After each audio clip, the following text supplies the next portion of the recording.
envolvidos em muito amor, pedimos ao nosso Mestre Jesus que nos ilumine para mais este estudo. Peçamos também paz, proteção durante toda a aula e que a gente possa se envolver em harmonia e assimilar tudo o que for dito hoje. Abençoa, Senhor, a cada um e abençoa também aqueles que hoje não puderam participar desta aula. Que assim seja, graças a Deus. Graças a Deus. Capítulo 85, Seara dos Médiuns diante dos outros. Na trilha humana é indispensável consideres os problemas dos outros. Há quem deseje seguir no ritmo de teus modos, contudo, tem os pés claudicantes. Amigos vários tentam escutar determinada peça musical com a tua cuidade auditiva, mas carregam com eles os tímpanos semimortos. Companheiros diversos quereriam ver a terra com precisão de teus olhos. No entanto, sofrem deficiências da miopia. Esse pretende comer de teu prato suculento. Entretanto, guarda o estômago doente, pedindo canja leve. Outro aspira a partilhar-te o labor manual. Todavia mostra o braço hemiplégico envolvido em tipóia. Aquele outro procura recordar com a segurança de tuas reminiscências. Contudo, traz o cérebro dominado pela amnésia. Assim também na caminhada espiritual, surpreenderás criaturas irmãs que não podem comungar-te de pronto a faixa de experiência. Estimariam sentir como sentes e raciocinar como raciocinas. No entanto, respiram ainda nos começos difíceis e nas provas regenerativas da inibição. Tanto quanto não podes exigir passo firme a pernas enfermas, nem pensamento certo a cabeça louca, não deves esperar que o próximo te abrace a convicção ou te adote o ponto de vista. Cada pessoa vê a paisagem da condição em que se coloca. Conflito acalentado gera conflitos novos. Discórdia mantida é processo de crueldade. Indubitavelmente, a doutrina espírita, com a bênção de Jesus, não te pede aplaudir a ilusão dos outros, mas, em toda parte, é apelo vivo das esferas mais altas a que aprendamos e trabalhemos construindo, instruindo e servindo para que a verdade, dosada em amor, se faça a luz que auxilie os outros desfazendo a ilusão. Aqui é o apelo à nossa consideração de que as pessoas estão em pontos de vista morais, né, evolutivos diferentes, e que não podemos exigir que eles partilhem da nossa mesma visão e compreensão, né, uma vez que cada qual está num trecho do trajeto, né, da vida.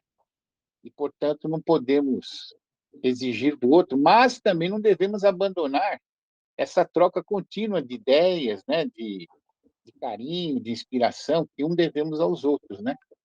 Porque mesmo às vezes, de uma pessoa que não tem uma condição moral que nos agrade, nós podemos aprender também, e ao ajudá-la, também recebemos em troca, né, o auxílio dela, a boa vontade, né, o bom pensamento, isso tudo nos leva, pouco a pouco, a evoluirmos também, né?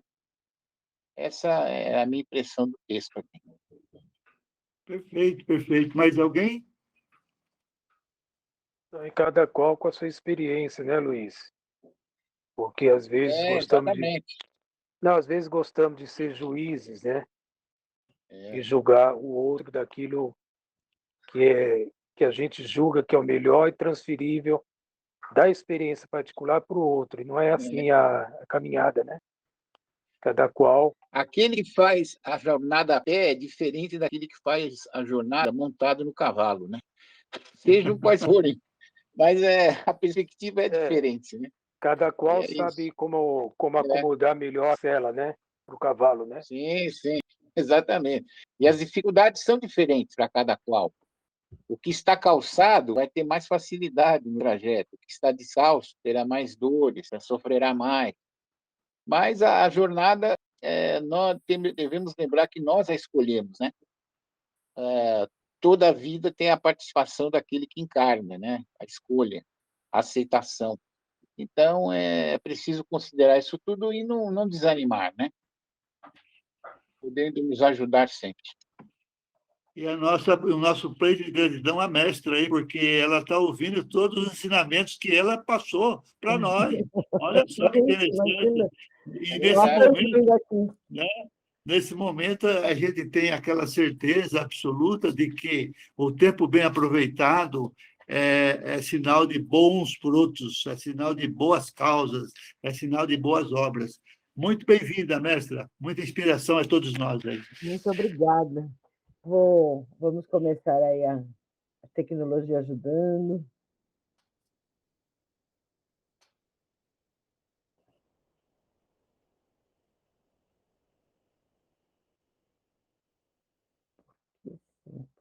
Espera um pouquinho só. Só estava bem-vindo aqui a Maria que chegou, né? Obrigada, Ora, seu Salomão. Não tinha o endereço de hoje, mas tudo bem, já deu tempo para tudo. Obrigada, Marta, você gentilmente me encaminhou. Obrigada. Bom trabalho para nós. Auxiliadora, é o seguinte, só para você saber, o endereço das aulas de sábado é sempre o mesmo, tá? Não muda nunca. E das aulas de terça também. Se você tiver um, você tem todos, tá? Ué, Jaime, eu tentei. Então você deve Não ter tentado no consegui. de terça. Acho que eu não domino muito bem, deve ser isso. Acho que deve ter tentado no de terça. Agora isso, é importante que você chegou e nossos bem-vindos também ao Duarte, aí, que acabou de entrar também. Obrigada, gente. Vamos continuar. Bom dia a todos. Vocês estão vendo minha tela? Sim. Perfeito. Perfeitamente. Então tá bom. Vamos rezar para que tudo continue assim. Já está dando certo, Ângela. Então, hoje, a aula passada, nós estávamos falando sobre fluidos, né? E as suas transformações. Então, como matéria primitiva, geratriz de todas as outras, tudo que existe no universo é a partir do fluido cósmico universal. E uma das transformações até especial desse fluido é o perispírito, né? Então, vamos primeiro definir o que é perispírito. A palavra, né, que é formada por duas palavras, que é peri, que significa envoltório, ou periférico, né, em volta de, em torno de. E espírito, do latim, né, que significa espírito. Então, seria, grosseiramente assim, ao pé da letra, o envoltório do espírito. Então, eles falam que é o envoltório sutil e perene da alma, que possibilita a sua interação com o meio espiritual e físico. Ele seria o intermediário entre a matéria e o espírito, possibilitando o espírito agir na matéria, né?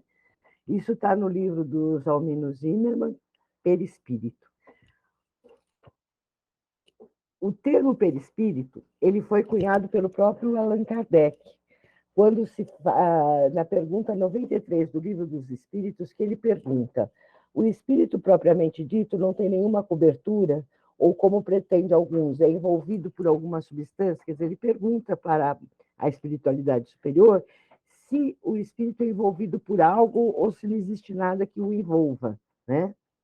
E ele responde, e ele recebe como resposta da espiritualidade, assim como nas sementes o germe do fruto é envolvido pelo perisperma, do mesmo modo o espírito propriamente dito é revestido de um envoltório, que por comparação pode chamar-se perispírito. Olha, ele compara o perisperma para que a gente possa ter uma compreensão melhor.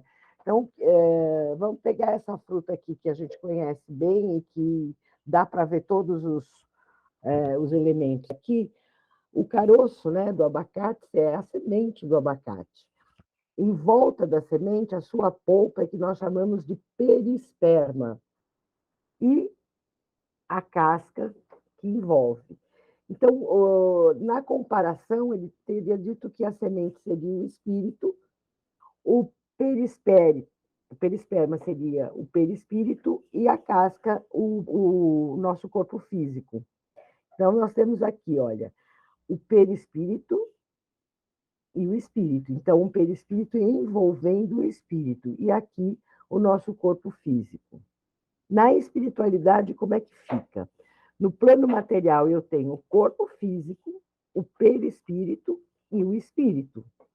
No plano espiritual, perde-se o corpo físico, ficando somente perispírito e espírito. Então, tanto encarnados quanto desencarnados têm perispírito, né? Porque ele é sempre o envoltório do espírito. O espírito não fica lá uma luz sozinha, ele está sempre envolvido por um perispírito.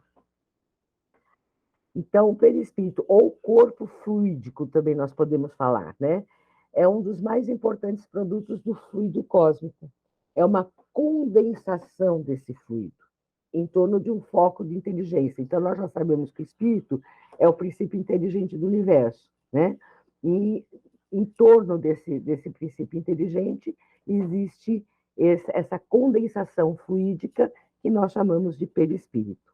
Então, isso está na Gênesis, capítulo 14. Tá?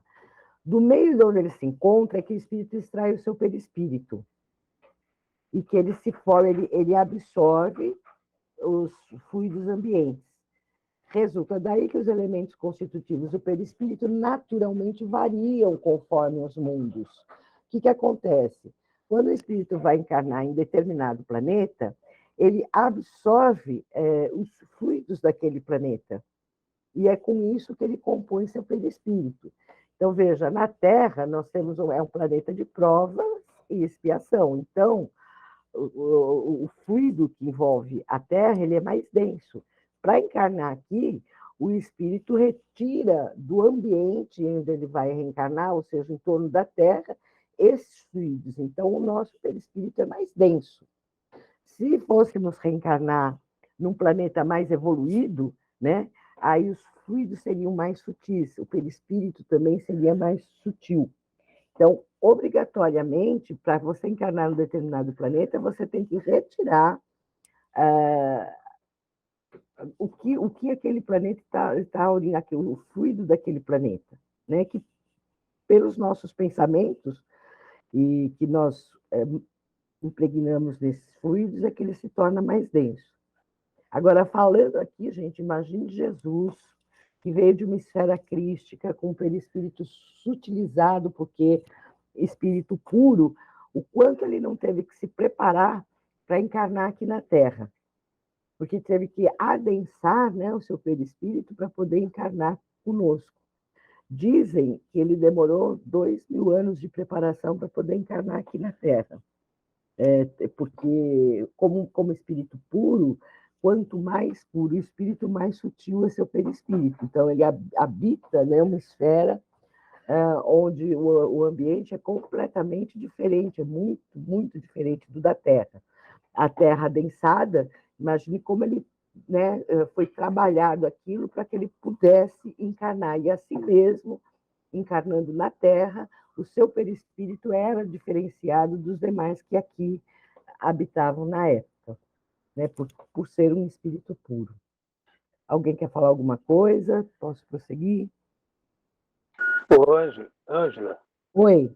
Sempre nós vamos ter não sei como que eu vou te explicar, mas sempre vai ter algumas referências que a gente possa espelhar essa aprendizagem, porque nem todos os espíritos no mesmo ambiente têm a mesma energia, né? Por exemplo, o exemplo de Jesus. Se nós não tivéssemos essa referência, não teríamos como fazer esse espelhamento, não é isso? Sim, eu não sei se eu estou entendendo a sua pergunta, mas comparativamente, mesmo os espíritos puros que vêm à Terra, eles têm que retirar da Terra, desse planeta,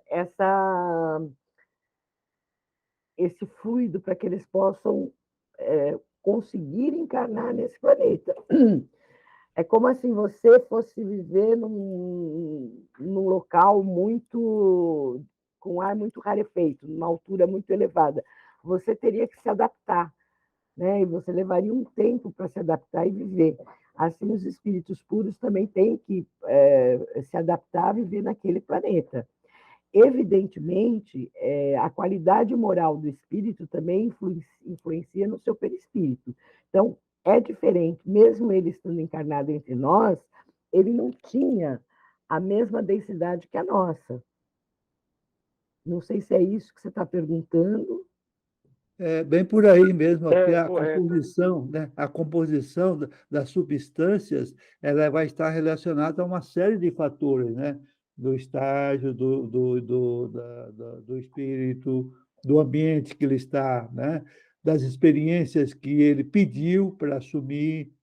Então, tem uma série de fatores que vão influir nessa composição, nesse contexto aí, para definir como a pessoa vai desenvolver o seu perispírito, a sua composição, a sua qualidade, muito ligada aí ao seu estágio evolutivo, como disse a mestra. Que é importante também, né? Mas é importante também saber que precisa aurir do ambiente onde ele está. Então, mesmo assim, mesmo os espíritos evoluídos vão ter que tirar da Terra alguma coisa para compor seu perispírito, senão não consegue viver. Assim como se você vai dar um mergulho, você tem que ir com material de mergulho, senão você não consegue, né, respirar dentro da água.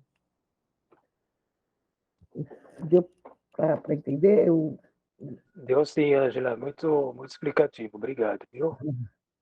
Quando não entender, por favor, fale, porque às vezes a minha linguagem não está sendo adequada, não sei. Bom, o perispírito é matéria, né? Então, é matéria sutilizada, é matéria quintessenciada, como queiram, mas é matéria. É assim, eu ouço algumas pessoas falarem, é semimatéria. Não existe semimatéria. Ou é matéria ou não é, né? É mais ou menos matéria. Não, não é mais ou menos matéria. É matéria ou não é matéria.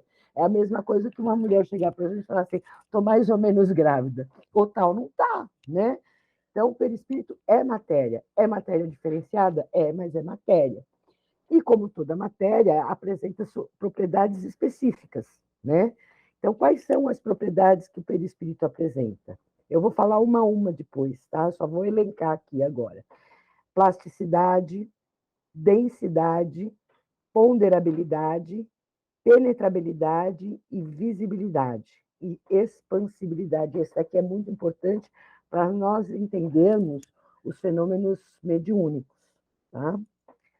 Plasticidade. O pensamento e a vontade molda o perispírito. Nossa, o que quer dizer isso? É que ele assume as formas que ele desejar. Então, um espírito, para ser visível para alguém, um espírito desencarnado que quer se fazer visível para um encarnado, ele vai assumir a forma que ele quiser. O mais comum é que esse espírito apresente a forma da última encarnação, para que ele seja reconhecido. Então, não adianta nada um espírito conhecido nosso querer, para quem tiver a clarividência, né, quiser ele se apresentar para esse clarividente com uma aparência completamente diferente do que a gente conhecia. Então, ele não será reconhecido. Então, o pensamento e a vontade é que molda o perispírito e ele apresenta-se da maneira que ele quiser. Isso está no livro dos médiuns, item 56. Assim como muitas vezes espíritos zombadores, espíritos brincalhões, apresentam sob forma de monstros, né, ou coisas assim, que é para assustar, se divertem assustando, né? Então, nós temos aí que o perispírito ele se molda à vontade do próprio espírito. Certo? Alguma dúvida? O Jaime acho que quer comentar alguma coisa aí. Ângela, Oi, sobre pode isso que falar. você está falando, tem uma live muito boa do Paulo Henrique de Figueiredo na TV Mundo Maior, Matéria Espiritual e, sei lá, Matéria Material. Estou dizendo o nome da minha cabeça aqui, tá? Eu vou botar o link no grupo, porque realmente vale a pena, é sensacional, explica muito bem isso. Ótimo. Bota lá que a gente vai atrás. Densidade, né? O perispírito, como falei, é matéria, né? Mesmo de outra natureza, ele é matéria. Então, ele apresenta alguma densidade. que se relaciona com o grau de evolução da alma. Então, é mais denso para espíritos menos evoluídos e menos denso à medida que nós evoluímos. A evolução moral, ela dá essa densidade, né? Quanto mais evoluído moralmente, menos denso é o perispírito. Quanto menos evoluído, mais denso é o perispírito.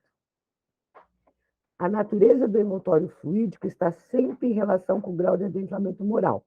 Tá? Então, nós estamos aqui na Gênesis, capítulo 14, item 9, dizendo exatamente isso. Quanto mais a moral é desenvolvida, seu perispírito menos denso fica, né? mais etéreo fica. Essa ilustração só para demonstrar, né, a evolução do espírito. Então, como ele é denso, primeiramente, né, muito compacto, e ele vai, a cada evolução, a cada jornada, a cada reencarnação, ele vai evoluindo até atingir o que nós queremos, né, a espíritos puros. Nós estamos chegando lá, né, gente? Estamos indo devagar, mas vamos. Seguindo a trilha aí. Mais uns 5.000 anos e vamos chegar no destino, né, mestre? Quem sabe, né? Para uns 5.000 anos, para outros 10.000, quem sabe, né? Para outros bem menos. Então, nos espíritos moralmente adiantados, ele é bem mais sutil. Já nos espíritos inferiores, né, ele se aproxima muito da matéria. E é isso que o faz ainda conservar a ilusão da vida terrestre após a morte. Então, nós sabemos que espírito o mesmo espírito que habita, né, encarnado aqui na Terra, é o mesmo que vai para o plano espiritual quando desencarna. Então, se ele é muito apegado à matéria, ele é muito denso, quando ele desencarna, ele tem as sensações e necessidades que tinham quando encarnado. Então, vamos supor, aqui está dizendo de um fumante, né? Ele é fumante, então, durante a vida, quando ele desencarna, ele tem a necessidade ainda de sentir essa substância, porque ele está apegado à matéria ainda. Então, é aquele caso que a gente já vem estudando há algum tempo, mas para quem está chegando agora, quando um encarnado acende um cigarro, aproxima-se desse encarnado quem? Aqueles espíritos que necessitam ainda, porque sentem a necessidade daquela substância. Então, mas ele não tem um corpo físico mais para lhe satisfazer. Por isso que ele se aproxima de quem está encarnado para poder absorver aqueles fluidos que ele está emanando para satisfazer. O alcoólatra, né, ele necessita do álcool. Ele tem necessidade. Quando ele desencarna, ele continua ainda com aquela vontade, com aquela necessidade. Aproxima-se de quem? De quem está bebendo, porque ele vai conseguir absorver aqueles fluidos que está sendo emanado porque tem quem está bebendo. É assim que ele se satisfaz, porque ele não tem mais o corpo físico. Mas como o seu espírito, o perispírito ainda é muito denso e apegado à matéria, ele sente como se ele tivesse ainda os órgãos físicos, embora não mais tenha, né? Até que ele venha a se despertar, conhecer aí o mundo espiritual e saber que ele não necessita de nada daquilo. Mas isso aí vai da evolução dele, né? Ele vai precisar ainda conhecer mais, estudar mais, se aplicar mais para poder ir se desapegando da matéria. E conforme ele vai se desapegando da matéria, essas necessidades vão desaparecendo. Lembrem-se do livro Nosso Lar, né? O André Luiz, quando chegou lá no Nosso Lar, ele tomava sopa, né? Qual a necessidade da sopa, na verdade, se ele não tinha estômago, né? Para satisfazer ainda aquela necessidade que ele tinha, porque ele ainda era apegado às coisas materiais, né? Conforme ele vai se evoluindo, ele vai se desapegando, né? Você vê que nos outros livros a gente já não vê mais ele precisando se alimentar, né? Às vezes eles precisam descansar um pouco, mas também é ainda efeito da matéria, né? Ele andava de ônibus, né, Ângela? Andava de ônibus, né? Tudo era plasmado. O Nosso Lar, né, é uma colônia plasmada próxima da Terra. Eu tenho uma amiga que fala, olha, quando eu desencarnar, porque tem muita gente que fala, eu quero ir para o Nosso Lar. Nosso Lar não é tão bom assim, né? Porque se você pensar, ele está muito próximo à Terra, então tem coisas que eles ainda sentem fisicamente a necessidade, que tem a sensação física. Então, o nosso lar é uma cidade plasmada próxima da Terra, que tem ônibus, que tem casa, que tem prédios, que tem, né, elevadores e coisas que, na verdade, são todas plasmadas pelo pensamento de quem faz essas construções, que é para os espíritos que estão ali sentirem ainda como se estivessem ainda vivos, né, de alguma forma, assim, na Terra, porque há a necessidade da matéria. Conforme vai se evoluindo e se desligando disso, não há mais essa necessidade. Alguém quer fazer alguma pergunta? Assim como, né, a chegada do indivíduo à Terra tem um período né, de vamos supor assim, que ele fica num sono, né? Um sono, exatamente, e quando ele parte, é a mesma coisa, né? Tudo tem, lógico, evidentemente, de acordo com, né, com as necessidades e também com a lei divina, com a lei natural, essas contingências, essas circunstâncias apropriadas ao estágio, ao momento que o espírito está vivendo, né?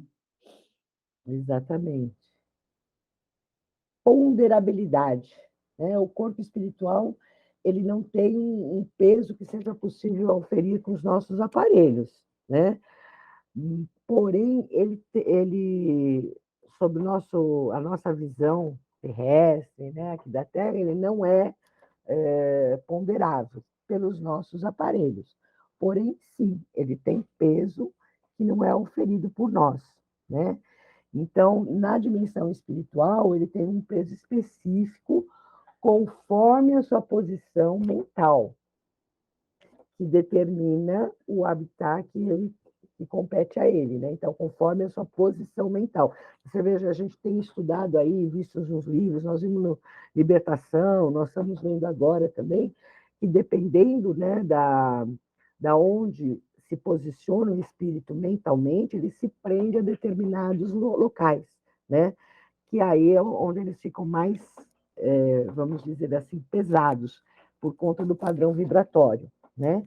Então, mesmo sendo uma matéria tênue, eles ainda têm os efeitos da gravidade.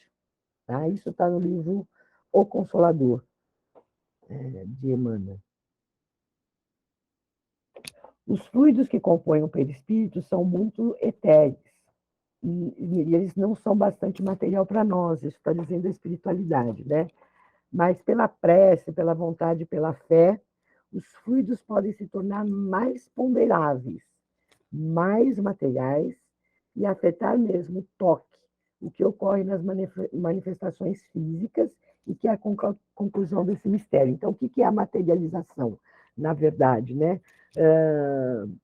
Tem uma amiga que não gosta dessa palavra materialização, ela diz tangibilidade, porque, na verdade, o espírito não se materializa, não pega matéria, mas ele se torna tangível pela sua vontade, pela sua fé e pela prece e também pela necessidade, às vezes pelo objetivo, né? Não é qualquer um que vem, vou aparecer e né?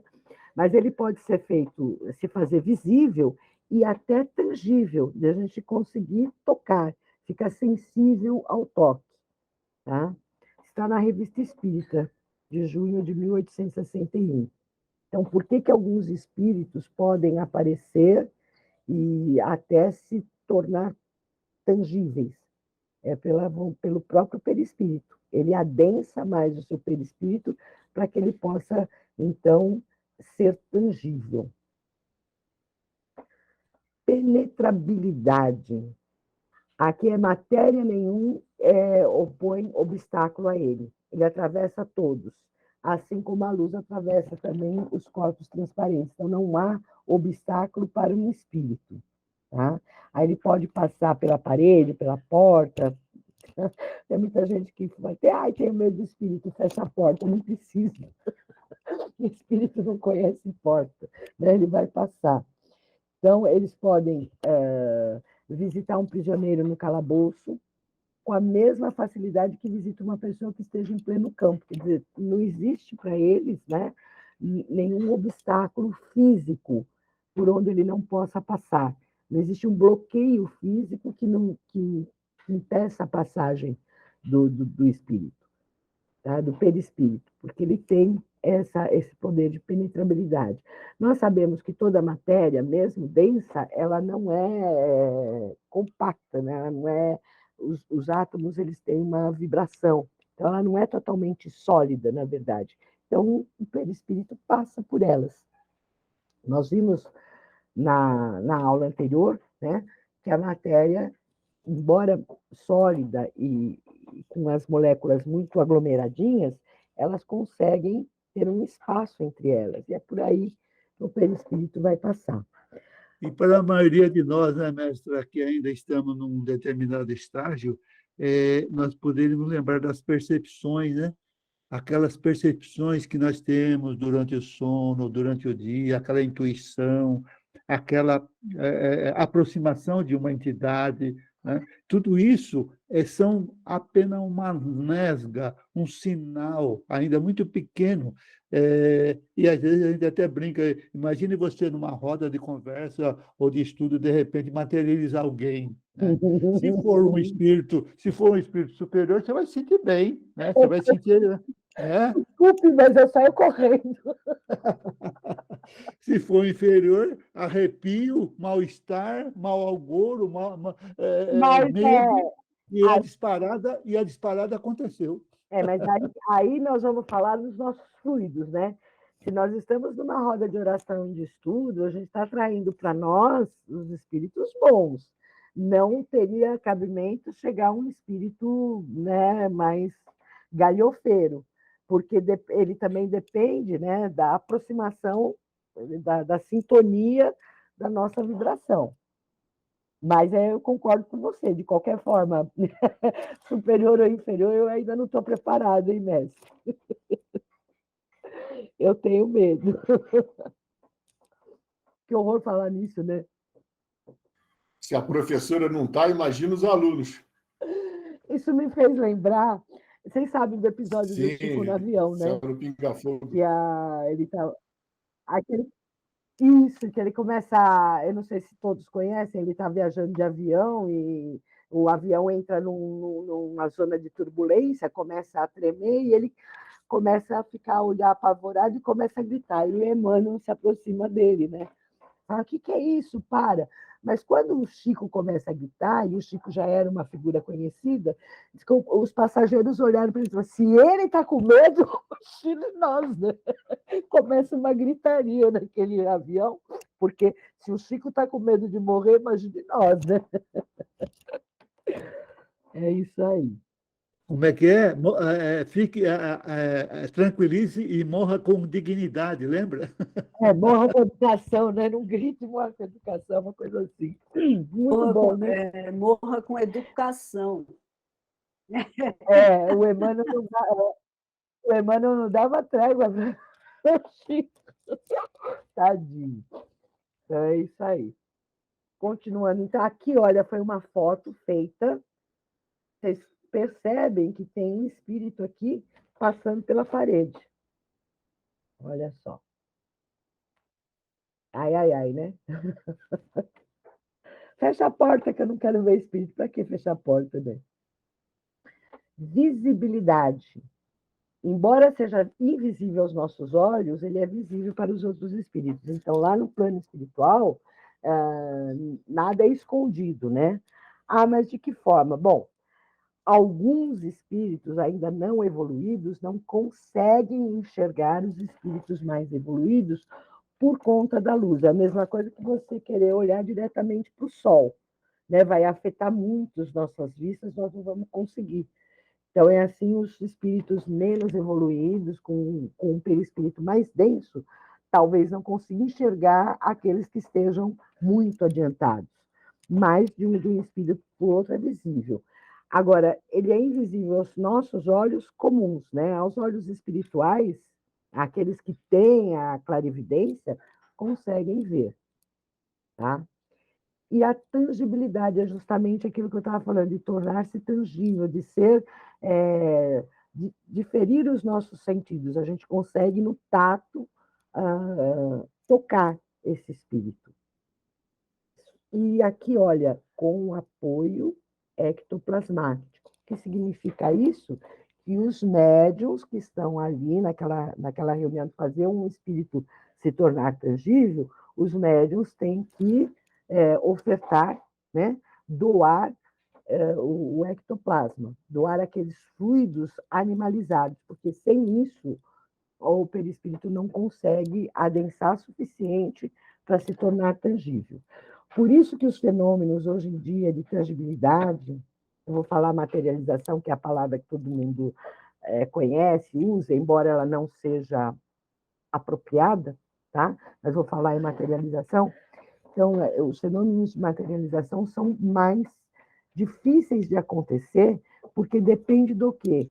De uma reunião séria, onde existam médiums de efeitos físicos que doem ectoplasma suficiente para que esse perispírito adense na possibilidade de se tornarem tangíveis.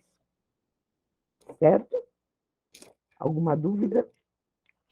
Que responsabilidade, hein, mestra?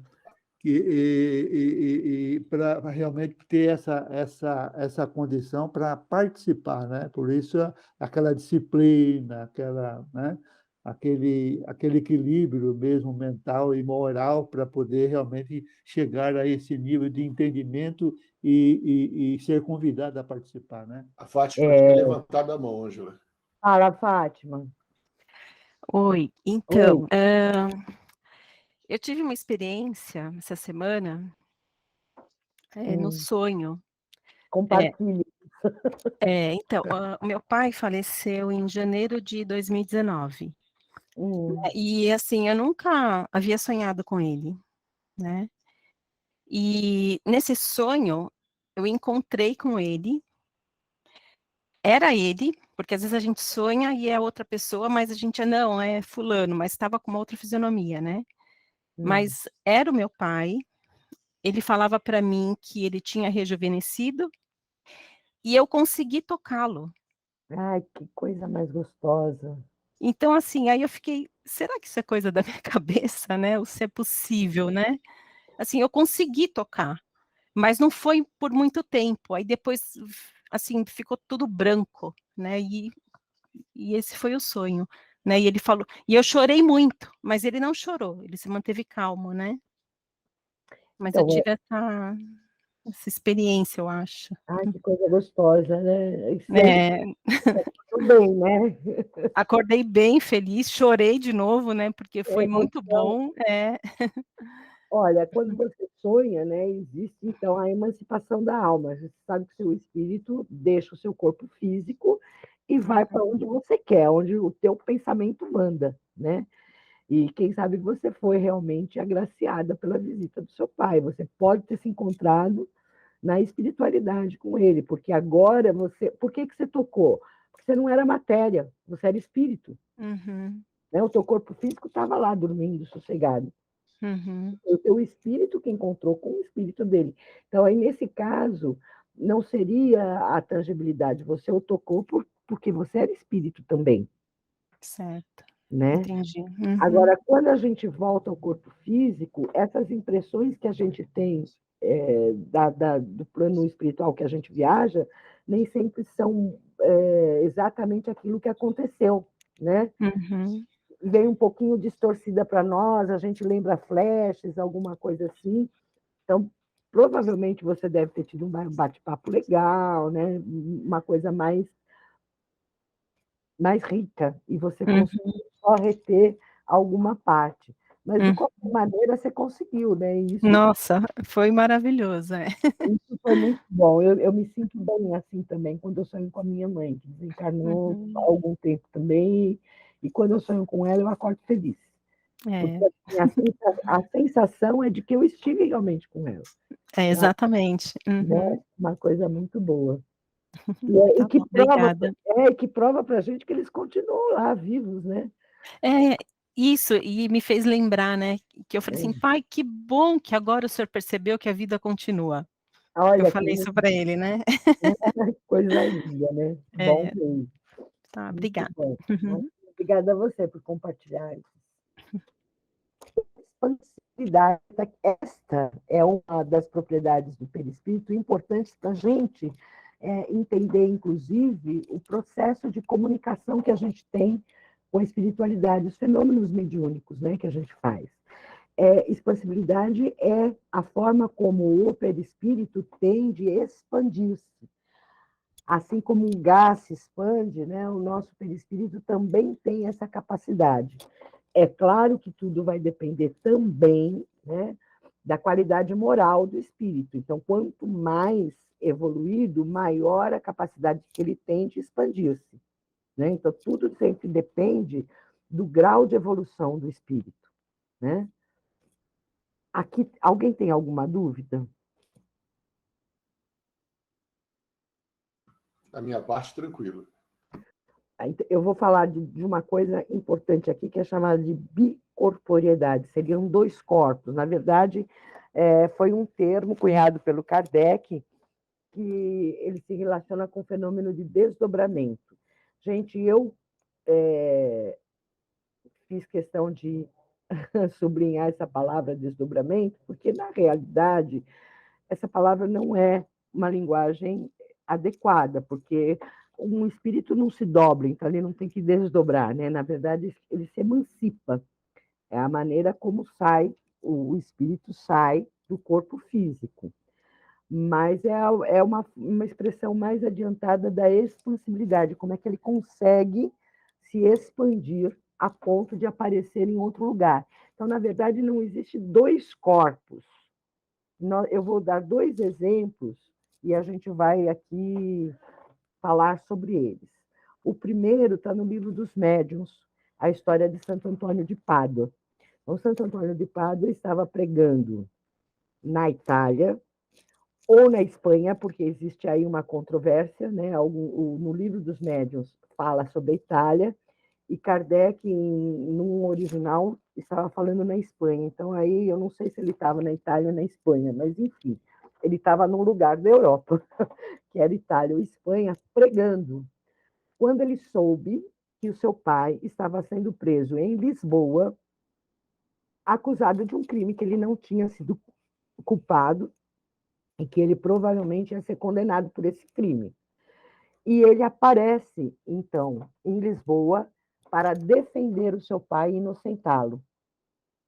Todos que estavam vendo ele pregando na Itália continuaram vendo ele na Itália. Ele estava, ao mesmo tempo, em Lisboa, defendendo seu pai. O que acontece aí? Ele não tem dois corpos físicos.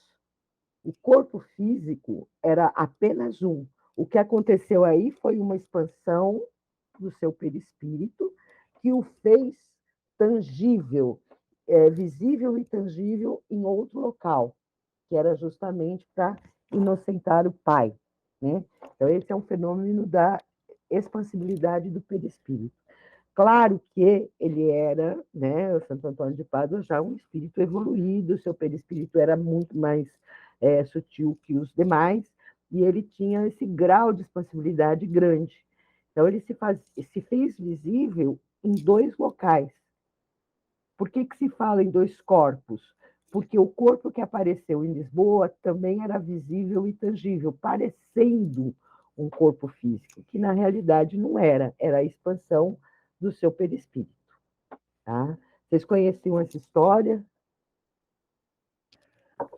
Essa e mais aquela rapidinha, mestra, de quando ele estava, porque na época de Santo Antônio, as pregações eram feitas na natureza, né? Nos bosques, né? E certa feita ele estava fazendo uma pequena palestra assim, do Evangelho e chegou alguns bandidos, assaltantes, criminosos, e começaram a ironizar, começaram a provocar, e falando que ia acabar com a festa, ia acabar com a reunião. Eu sei que em determinado momento, quando ele encerrou, né, a sua preleção, aquelas criaturas que foram para acabar, né, para atrapalhar, acabaram sendo convertidas, dado o seu grau de força, de expressão magnética naquilo que ele falava. Olha que interessante. Muito, né? É magnetismo isso, né? Muito forte. Então, para quem quiser ler a história que está relatada no Livro dos Médiuns, item 119. Tá? E uma história que provavelmente muitos já conhecem, eu só vou repetir para aqueles que não conhecem, né? É a história de Eurípides Barçanufo. A história que eu vou relatar está no livro O Apóstolo da Caridade, do Jorge Isini. Eurípides Barçanufo é coisa nossa, né? Mineiro, de Sacramento, e um grande divulgador da doutrina espírita. Ele trabalhou muito pelos pobres e necessitados, e era um médium de grandes qualidades, né? Fenômenos mediúnicos. O que aconteceu com ele? Ele estava, uma vez, na sala de aula, e após um transe em sala de aula, os alunos, ele dava aula, né, na faculdade de medicina, os alunos todos estavam presentes, e ele diz o seguinte para os alunos: olha, prestem atenção, eu acabo de estar em uma residência atrás da igreja do Rosário, fazendo um parto difícil. O marido não sabe que já é pai, e está a caminho daqui. Vem a cavalo e com roupa de montaria. Ele está, nesse momento, apeando em frente ao colégio. Ele vai agora subir os degraus da escada e, quando entrar na sala, olha só, os senhores devem ficar de pé e depois sentar. Educação, né?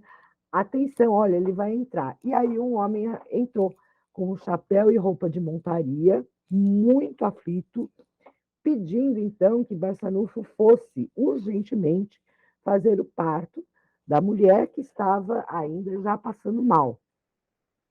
E Eurípides olha para o homem e fala: acalme-se, porque o parto já foi feito há uns 5 minutos atrás. E o homem fala assim: não, mas não é possível. Né? Há 5 minutos atrás eu teria visto o senhor saindo, né? Eu teria encontrado o senhor pelo caminho. Como assim? Aí ele falou: o senhor não me viu porque eu fui em espírito, mas eu vi o senhor.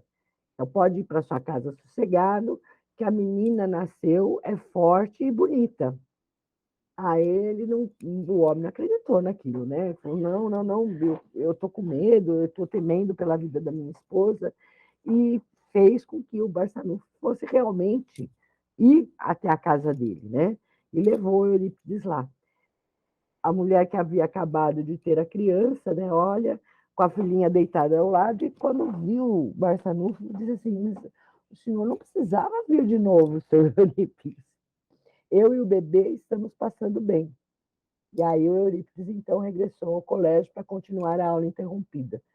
Então, o que foi isso, né? Como é que ele estava dentro da sala de aula, dando aula, e foi fazer o parto? Ele falou para o pai: eu fui em espírito. É aí a propriedade de expansão, de expansibilidade do perispírito. Ele expandiu o seu perispírito, manteve o corpo físico em sala de aula, estava presente na casa da mulher, fez o parto da mulher, e aí ele se fez visível e tangível. E aí a gente pergunta, né, como é que ele conseguiu isso? Lembrando que Eurípides era um médium de grandes capacidades, né? Então ele tinha também um ectoplasma, e foi retirando ectoplasma de outros médios que às vezes a gente doa sem saber, né, que está doando esse ectoplasma. Ele vai retirando dali para poder, então, conseguir ser visível e tangível lá no local do parto, estando ainda em sala de aula, dentro da sala de aula, dando aula. Vocês conheciam essa história? E, Ângela? Oi. Era comum, né, quando a gente vai para Minas e vai conhecer um pouco da história, que eles comentam que os alunos já sabiam desses momentos de transe, porque ele ficava meio sonolento, assim, parado na sala, e ia para algum lugar e falava assim: o professor já viajou, está indo em algum lugar para ajudar. Então tem essas histórias que eles contam bastante em Minas, é bem interessante. É um médium de capacidade incrível, né? Incrível, incrível. É muita capacidade mediúnica mesmo.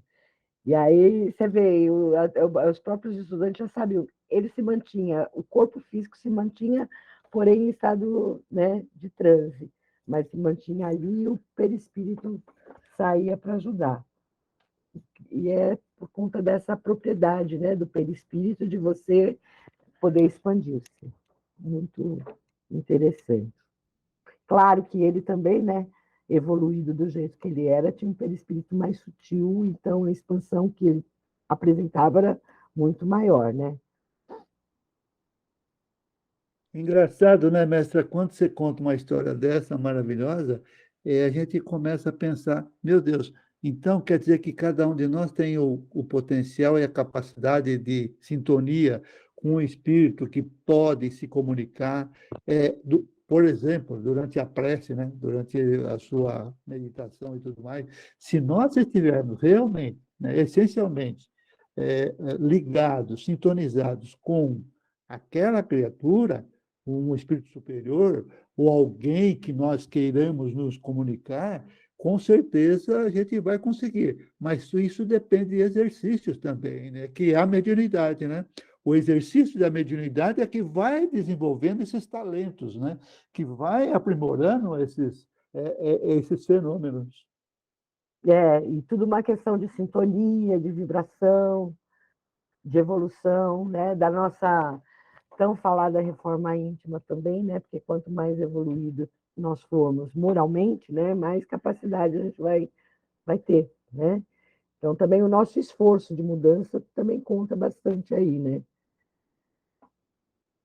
Então, falando, né, justamente nisso, né, Salomão, sobre a mediunidade, nós chamamos de médium a pessoa a quem nós atribuímos o poder de comunicar-se com a alma dos mortos. Isso daqui está no dicionário, está na linguagem nossa, espiritual, espíritas. Nós sabemos muito bem o que é médium, mas pelo dicionário da língua portuguesa, a gente vê essa definição, né? Pessoa que atribui o poder de comunicar-se com a alma dos mortos. E mediunidade, capacidade de ser médium.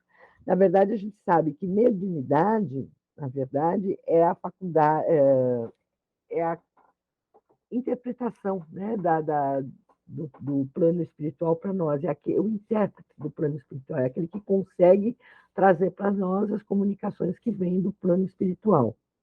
A faculdade, ele depende também da natureza mais ou menos expansível do perispírito, né? Então, quanto maior a capacidade de expansão do perispírito do médium, mais fácil será a comunicação. Por que isso, né? Isso está em obras póstumas do Kardec na Manifestação dos Espíritos. E ele mesmo diz, Kardec ainda diz, no livro dos Médiuns, que todo aquele que sente, em qualquer grau, né, a influência dos espíritos é um médium. Então, essa faculdade é inerente ao homem, não é privilégio de ninguém. Então, ser médium não é privilégio. Todos nós podemos ser um pouco mais desenvolvidos, ter mais ou menos esta ou aquela qualidade de médium. Uns só são clarividentes, outros só são audientes, outros são tudo, outros são psicógrafos, né? E outros, como eu, por exemplo, somos uma porta, né? Não ouve, não fala, não escreve, nem nada, mas ainda assim somos médiums, porque nós doamos. Então, é médium de doação, doamos ectoplasma. E sentimos, de alguma forma, uma intuição, né? E essa intuição também pode ser algo que venha da espiritualidade. Quantas vezes a gente intui fazer alguma coisa que dá certo, ou muitas vezes a gente tem a intuição e não faz, e depois diz, puxa, por que eu não fiz aquilo que eu tinha, né, intuído? Às vezes é um toque de um espírito falando para a gente, né, ou do nosso benfeitor, do nosso mentor, dizendo, faz desse jeito, e a gente teimoso faz do outro, né? Então, todos nós temos, maior ou menor qualidade de médium, todos nós somos, né? Aqui, como diz Kardec, nós podemos dizer que todos são mais ou menos médios. Por que mais ou menos? Aqueles que têm maior qualidade e aqueles que não desenvolveram ainda essa capacidade, né? Aí, o que acontece para fazer essa comunicação? O perispírito do médium recebe vibrações do perispírito do espírito. Ocorre o quê? O médium, em exercício mediúnico, expande o seu perispírito da mesma forma que é expansível o perispírito do desencarnado. E aí eles se tocam, o perispírito com perispírito. O perispírito do comunicante, né, que é o desencarnado, com o perispírito do médium se tocam. E o perispírito do espírito consegue passar as sensações para o médium. É aí que ele consegue sentir o que aquele espírito está querendo dizer, às vezes até ouvir o que ele tem para dizer, às vezes sentem dor. A gente vê médium falando, nossa, sinto, né? Esse espírito está com dor, que não é uma dor física, é dor moral, mas que eles podem relatar como dor física, dependendo do seu grau evolutivo. Alguns choram, alguns gritam, pelas sensações que o perispírito do médium sente ao tocar o perispírito do espírito. Será que eu me fiz entender, gente? Sem a dúvida, estamos juntos, misturados, feito uma salada. Então, esse fenômeno de comunicação é por causa da expansão perispiritual, né? E aqui nós temos uma reunião mediúnica onde a gente vê claramente que o perispírito é quem toca um ao outro e consegue, então, trazer, né, as sensações necessárias. Aqui nós estamos vendo a médium, né, que está em contato com o perispírito do comunicante, que provavelmente ele deve estar em situação difícil, porque, né, a carinha da médium não está assim, muito feliz, né? Aqui está o doutrinador, que é encarnado também, e para falar com esse espírito, olha, o mentor tocando no doutrinador. Esse toque aqui é perispiritual, né? Então, o perispírito do doutrinador também está expandido, o mentor dele toca, né, nesse perispírito e transmite a ele o que ele deve falar para esse espírito aqui que está sofrendo. Tá? E todos os outros aqui, o que estão fazendo? Doando ectoplasma, para que seja possível essa comunicação. Certo?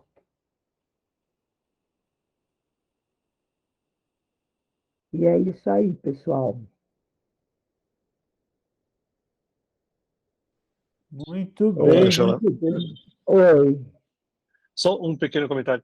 As pessoas interpretam, acho que um pouco mal, né? Eles falam, incorpora, toma o corpo da pessoa, né? Não é que quando tem a manifestação um pouco mais ostensiva, ela acaba sendo essa movimentação perispiritual, não é que toma o corpo da pessoa, enfim, é um processo de perispírito a perispírito, né?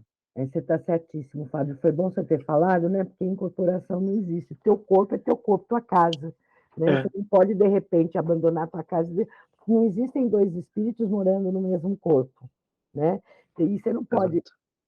Para ver esse fenômeno de incorporação, o seu espírito deveria sair do corpo para o outro entrar. E você não vai deixar a tua casa abandonada para um outro entrar.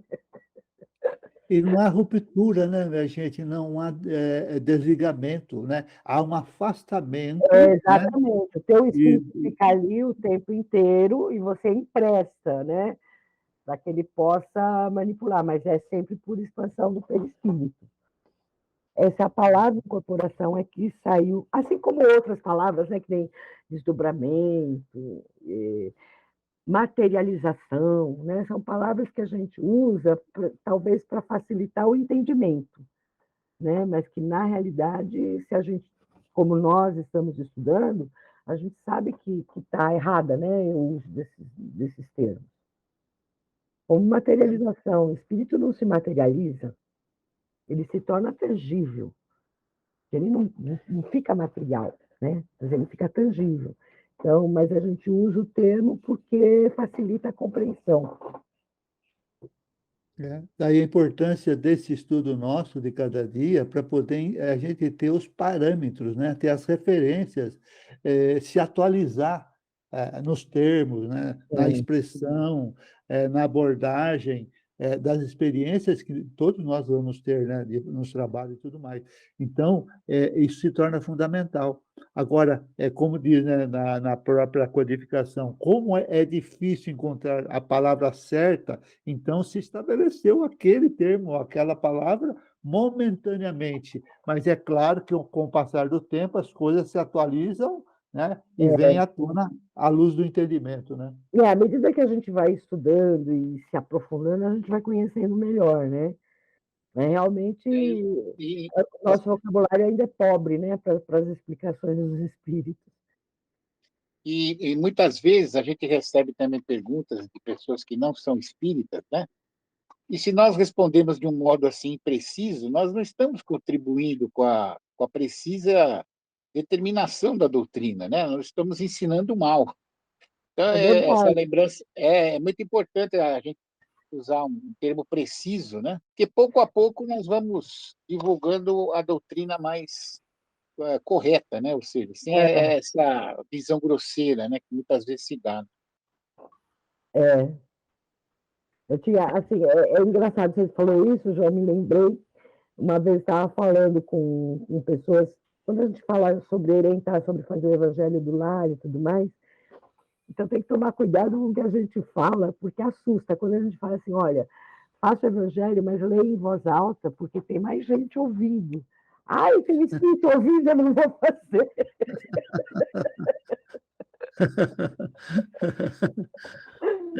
Então, a gente tem, né, tem que tomar cuidado assim, com a linguagem para os leigos, porque muitas vezes acaba assustando. E à medida, e só o que vai melhorar mesmo é estudo, né? A gente vai sabendo mais e vai entendendo, mas é engraçado. Eu ouvi, assim, de pessoas que chegam assim, mas fazer evangelho depois da meia-noite pode chamar espíritos. Tem uma lenda, né? Assim, é o perigo, né? É o medo. É a desinformação. Por outro lado, né, Ângela? Oi, Zé. Por outro lado, é importante ter uma linguagem que seja inteligível também, né? Porque eu acho que das grandes críticas que eu faço ao espiritismo é que muitas vezes você eleva tanto o nível da linguagem que você acaba não trazendo as pessoas para a compreensão da doutrina. Né? São palavras assim... Se você ler o livro da Joana de Ângelo, por exemplo, se não tiver condicionado do lado, você não consegue ler, né? E são expressões usadas muitas vezes por Kardec no século XIX ou por Chico Xavier nos anos 30, 40, né? E que uma pessoa que às vezes está precisando muito mais do que qualquer outra, né, de uma boa mensagem, né, acaba não entendendo nada. Pois é, mas aí a codificação, por exemplo, existem várias traduções. Então, tem traduções, hoje em dia, mais atualizadas, que já tem uma linguagem mais contemporânea, né? Porque realmente fica mais difícil para quem está estudando. Por isso tem muita gente, eu já ouvi muita gente falar que o espiritismo é elitista, que é só para estudiosos, que só para universitários. Já ouvi gente falar, não, quem é espírita tem que ser universitário. E não, é para todos, né? Então eu concordo com você, tem que ter uma linguagem onde todos tenham acesso, né? Mas no outro dia eu vi alguém me falando que fizeram um levantamento sobre os espíritas realmente praticantes, e são um percentual enorme de pessoas de um nível instrucional, vamos chamar desse jeito, extremamente alto. Quer dizer, às vezes você precisa realmente ter uma linguagem e a gente não pode ser purista do ponto de vista semântico, né? Às vezes você fala em materialização, é muito mais fácil para uma pessoa entender e se beneficiar do que você ficar falando tangibilidade, por exemplo, que muita gente não sabe o que é. Não, então, isso eu estou falando entre nós, porque nós estamos... Não, sei, entendi. Né? Mas que realmente esses termos ainda... É como se a gente fosse ensinar alguma coisa para uma criança, né? A gente vai usar a linguagem que ela possa entender. Né? Nós não podemos... A gente tem que ir por graus. E eu concordo com você, a gente não tem que ser elitista, porque nós não podemos afastar, né, as pessoas que não têm acesso a estudo da nossa doutrina, não é essa a intenção, né? E eu vi isso muito quando eu trabalhava. Às vezes a pessoa se esconde atrás da semântica. Quer dizer, ela usa o termo complicado. Eu trabalhei com economia minha vida inteira, né? Justamente para que ninguém entenda nada e não tenha coragem de perguntar. Aí faz cara de paisagem balançando a cabeça e não está entendendo absolutamente nada. A gente teve um ministro que Não podia se chama chamar. de burro falar, tudo bem, tá certo. Exatamente. A gente teve um ministro que, ele, em vez de falar ponto de equilíbrio, ele falava break-even point. Ainda usava o British accent, justamente para o pessoal não entender e falar, pô, sou tão burro que eu não entendo nada disso, vou ficar calado. Ele tá certo, eu preciso não se fazer de boba. Ele tá certo, eu concordo. Mas é E o convite é justamente para a gente falar simplesmente, né? Simples. Falar o simples, falar de forma tranquila, natural, para que as pessoas possam entender. Por isso que sempre aqui nas nossas conversas, nos nossos debates, né, nos nossos estudos, se lembra muito da condição, né, não é só o falar, né, é o como falar, né, não é só o reagir, mas é como reagir às questões. Então, no núcleo espírita, justamente, é o laboratório que todos nós temos a oportunidade de exercer essas qualidades, né?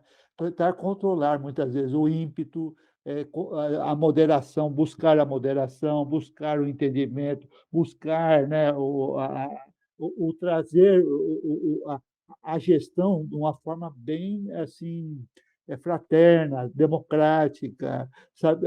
Debater os assuntos, né?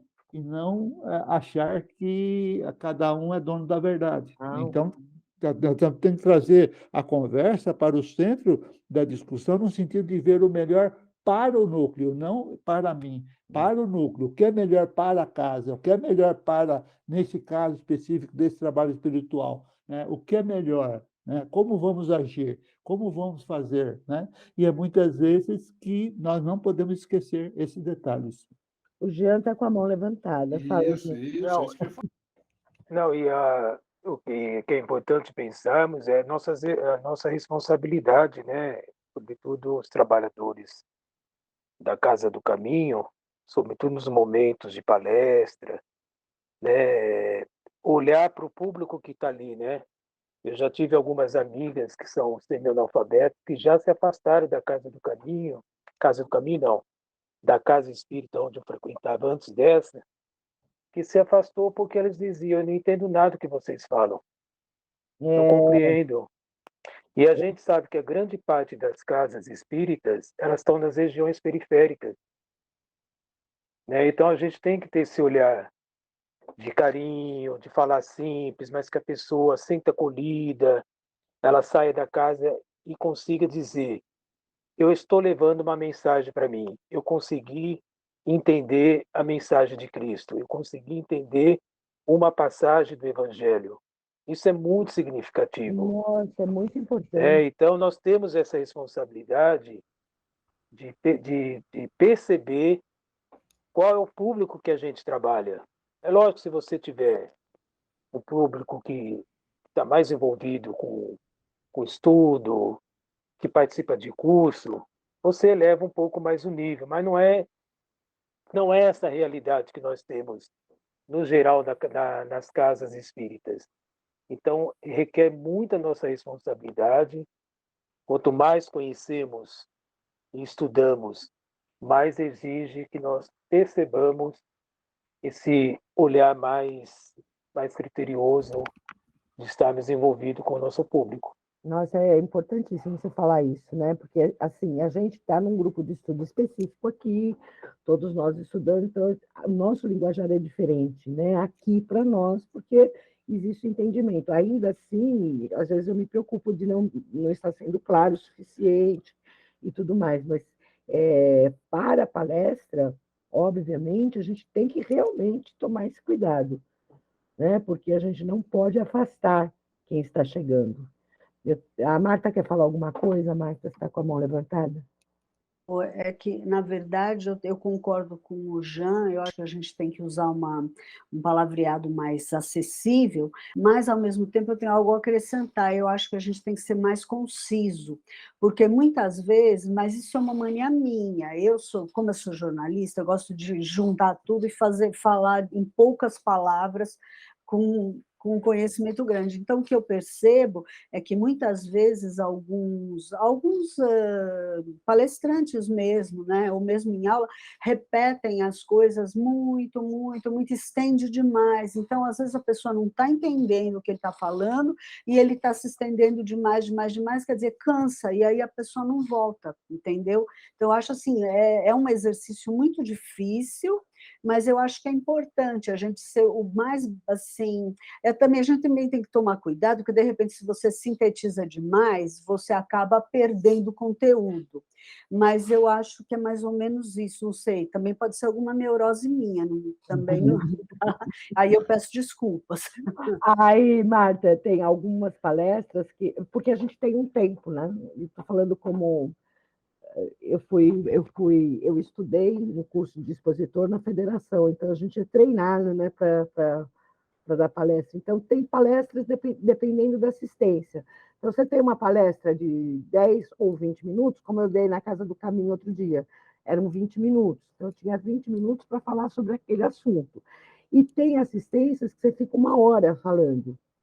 E tem outras assistências que o tempo é interminável. Enquanto estiver assistindo na sala, você continua. Então, não tem como você não se repetir.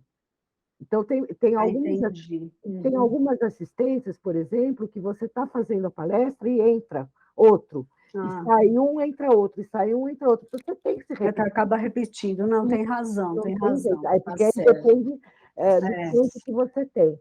Mas eu concordo, a gente tem que ser mais, né, assim, direto e objetivo, né? Tá. Então, tá bom. Eu acho que o Jaime quer falar. Fala, Jaime. Eu só queria concordar em gênero, número e grau com a Marta. Acho que uma das coisas mais chatas que tem, sem meias palavras, é você ser prolixo o tempo inteiro e, às vezes, usar de redundância, e são vícios de linguagem que realmente cansam a beça. E, assim, até a título de testemunho, viu, Angela, eu não vejo nada disso em você, muito pelo contrário, você é extremamente objetiva. E conduz muito bem a aula. Não, é sério, conduz muito bem a aula. É tranquilo. Você e o Fábio aí, eu acho que a aula fica muito bem conduzida, mesmo quando alguém está falando demais, está sendo muito redundante, vocês vão muito delicadamente, cortam e colocam no clima. Eu não vejo isso, não vejo mesmo. Ai, que bom, né, Fábio? Não, e assim, eu não tenho problema nenhum quando eu vejo alguma crítica fazer, não, mas realmente não existe isso. A redundância, a mim, pelo menos, me cansa. Eu, pelo contrário, eu tenho medo de ser rápida demais, porque eu sou muito objetiva, né? É o que a Marta falou, eu sou professora. Então, eu sou realmente didática, né? E aí, às vezes, eu acho que eu falei rápido demais. Que nem, por exemplo, hoje, né? Que a aula devia ter 11h30, eu já acabei minha apresentação. Não, mas foi perfeita. Eu acho que isso, a objetividade sempre é positiva, né? O que ela não pode ser resumida demais, onde você perde conteúdo, mas o interessante é você ser objetivo e passar o que você tem que passar. Mas é difícil, é um exercício difícil. A Ângela é professora há mais de 20 anos, eu conheço ela desde o início. Ai, meu bem, não vamos entrar em tantos detalhes. Né? Mas é isso aí. Demorou todo esse tempo para você ser tão boa no que você faz. É uma coisa difícil, né? Eu já peguei, por exemplo, palestra de gente que estava iniciando, que, gente, foi um tormento. Eu não vi a hora daquilo acabar, eu estava ficando louca lá dentro, mas deu certo, no fim, tudo bem. Na outra palestra, a pessoa foi um pouco melhor, e assim vai indo, né? É a prática, né? É aquilo que eu falo das vibrações, né? Quando a pessoa vai vibrar, não pode demorar vibrando, senão a gente começa a vibrar para acabar de vibrar. A Fátima levantou a mão. Então, é que o Salomão está falando, só que ele está no mudo. É verdade, tem razão. Obrigado, meu bem. Exato, é por isso que eu estava falando, falei, Teodon, deixa a turma falar. É só 2 pontos rapidinho, viu, para comentar. A importância, então, do preparo nosso de cada dia, né? Do dia do trabalho, de você estar... E aquela certeza que ficou na aula de hoje é justamente a importância das nossas leituras, né, das nossas reflexões e das nossas pesquisas também desse assunto. Por quê? Porque é um assunto muito importante para nós, né?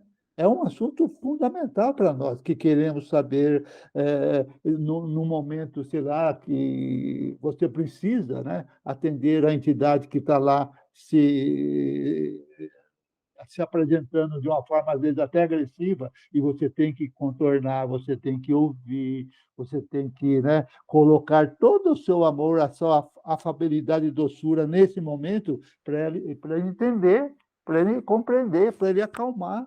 Né? Senão, o que acontece? As coisas perdem o sentido, perdem a razão. Então, é essa busca constante e o nosso convite sempre, todo dia, que se fala na questão do preparo, na questão do pensamento, na questão do dia do trabalho, principalmente de você, né, se preservar um pouco, né, principalmente de notícias ruins, de ambientes, de músicas, e qualquer texto que esteja fora do contexto, evitar justamente para você estar bem, para você estar tranquilo, calmo, dono de si, para poder realmente superar aquele caso, né, aquela coisa.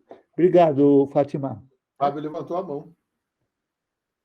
Um comentário no que a Ângela trouxe do último slide que o Salomão tocou agora.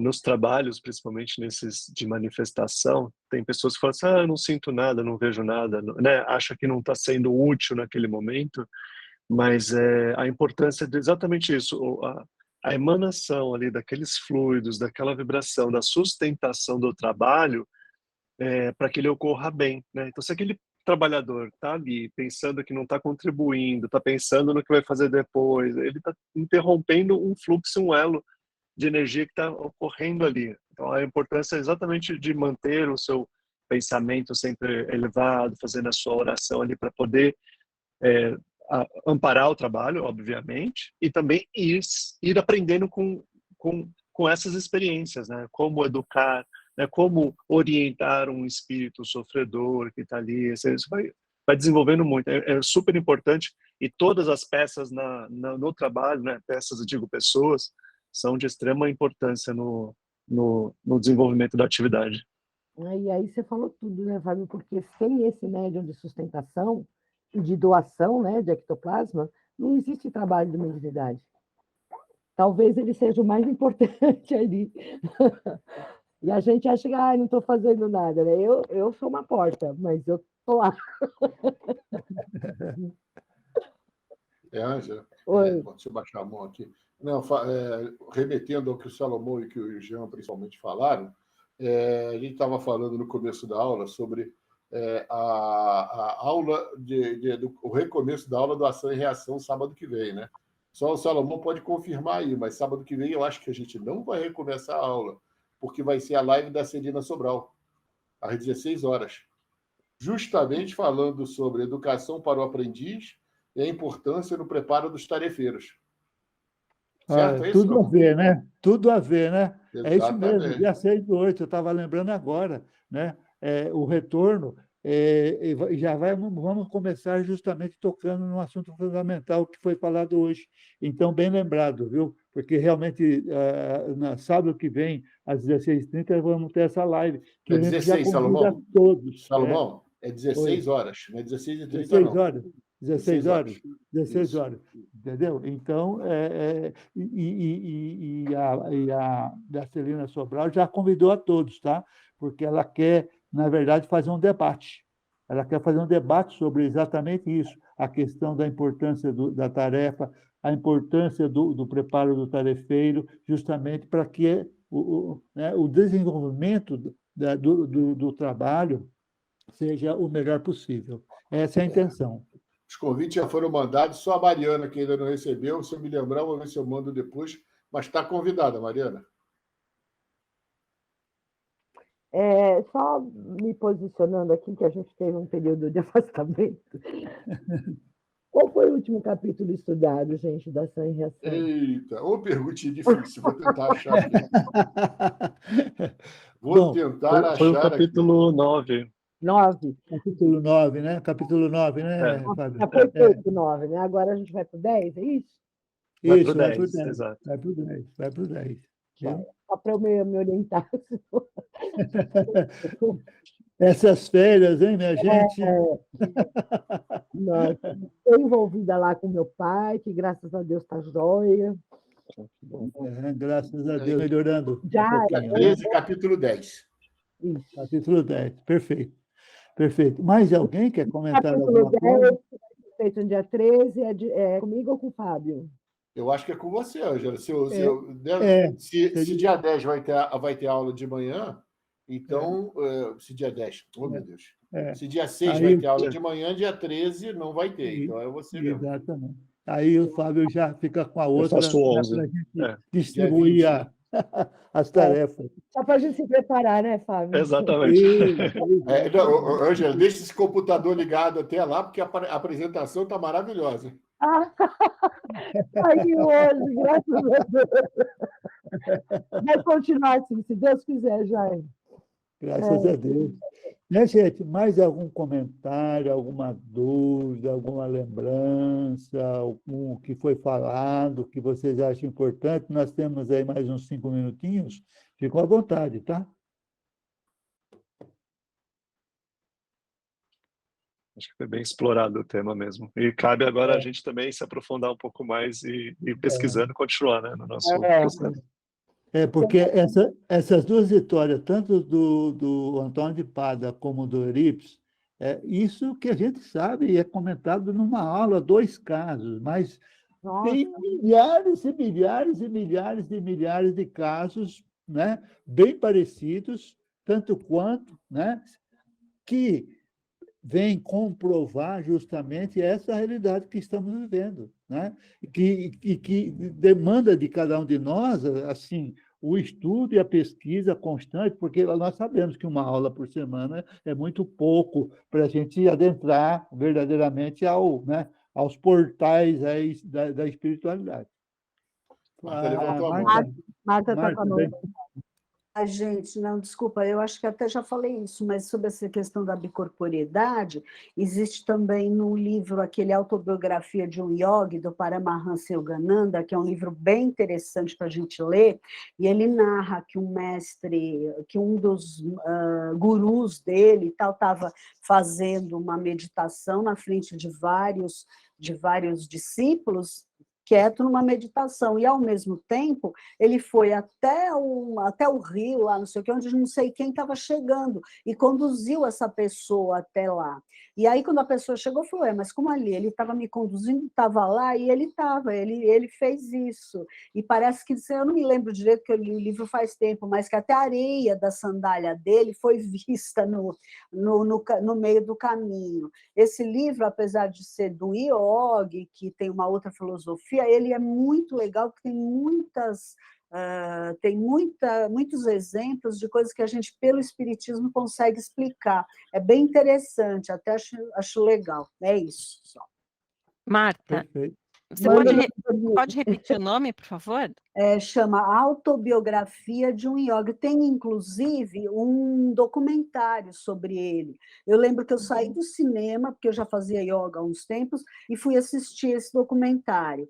Aí, quando entrei na Livraria Cultura e achei, é um livro bem legal. Depois eu ponho no grupo para vocês, porque ele é meio difícil, o nome chama Paramahansa Yogananda, mas é muito difícil, mas é muito legal, é bem legal. Tá bom? Eu estou até obrigada. Você falou tão rápido o nome, tão certo, que eu morri de inveja aqui. Não é porque... Bonito, né? É porque, além de tudo, a louca aqui segue eles no Instagram, segue na coisa, assiste palestra. Já fui até lá no lugar aqui que eles fazem para fazer a meditação, mas não rola. A meditação comigo não tem condições. Então, mas eu pelo menos leio. Mas depois eu ponho aqui no grupo para vocês verem, tá bom? Então, tá. Valeu. Perfeito. Mais algum comentário, minha gente? Então, vamos convidar o Fábio, então, para fazer as vibrações de encerramento. Pode ser, Fábio? E a Marta fazendo a prece, por favor? Pode ser? Claro. Bem-vindos. Obrigado. Então, vamos aproveitar esse momento de união e confraternização e de instrução para manter os nossos pensamentos elevados e expandir os nossos corações em vibração de amor, de paz, de harmonia para esse planeta Terra que nos acolhe. Vamos vibrar por todos os assistidos da Casa do Caminho e de todas as instituições que socorrem pessoas, que dão apoio, que trazem um consolo a todos aqueles que necessitam. Vamos vibrar pela saúde, pela a nossa harmonização e entendimento desses momentos que temos passado no planeta Terra. Que possamos nos fortalecer e aprender com cada uma dessas lições para darmos passos mais firmes e confiantes na nossa evolução como espíritos. Vamos vibrar para que a espiritualidade amiga continue nos amparando e sustentando, para que possamos auxiliar na transformação desse planeta, para darmos continuidade à obra do nosso Mestre Jesus, construir o reino de Deus nos corações dos homens, trazendo a esperança, trazendo esse alento, trazendo a fé e o amor, e principalmente a fraternidade nos nossos atos, nos nossos caminhos. Vamos vibrar pelos nossos lares, vibrar por nós mesmos e vibrar por essa oportunidade de estarmos reencarnando aqui nesse planeta Terra, por estarmos conectados como espíritos e aprendendo um com os outros, trocando, e que possamos, nessa energia, nessa vibração, caminhar para nosso encerramento do estudo dessa manhã de hoje. Que assim seja. Graças a Deus. Vamos então agradecer a presença de todos, tanto encarnados como desencarnados, agradecer a oportunidade de participarmos dessa aula e vamos pedir permissão para terminá-la fazendo uma oração. Pai nosso que estás no céu, santificado seja o vosso nome, venha a nós o vosso reino, seja feita a vossa vontade, assim na terra como no céu. O pão nosso de cada dia nos dai hoje, perdoai as nossas ofensas, assim como nós perdoamos a quem nos tem ofendido. E não nos deixeis cair em tentação, mas livrai-nos do mal. Que assim seja, graças a Deus.